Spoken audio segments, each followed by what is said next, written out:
nombreux étaient les professeurs au sein du collège du Bois d'Aulne à critiquer la méthode pédagogique de Samuel Paty.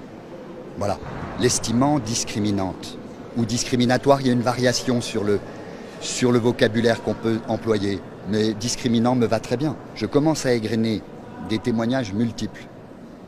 J'en ai plus d'une vingtaine, dont 15 très explicites, sur différentes années et différentes classes, où des élèves expliquent.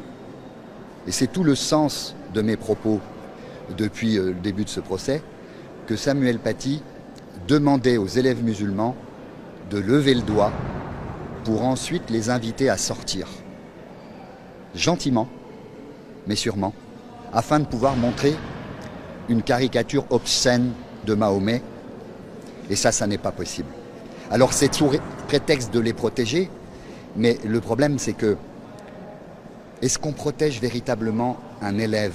Je sais que son intention était bonne, je ne dis pas qu'il était raciste, je ne dis pas qu'il était islamophobe, jamais je n'ai dit cela, jamais je n'ai justifié l'assassinat atroce dont il a été l'objet.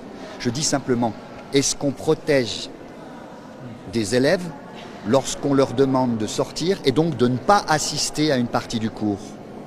Car ensuite, une des élèves dit, quand je suis revenu dans la salle, je ne savais pas ce qui s'était passé et j'étais un peu mal à l'aise en tant que musulmane sous le regard des autres élèves non musulmans. Et tous ces élèves, mais dites-le, diffusez mes propos. Tous ces élèves disent, plusieurs élèves disent, on n'a pas pu participer au débat qui a suivi sur le problème du respect en matière de caricature, puisqu'on ne l'a pas vu.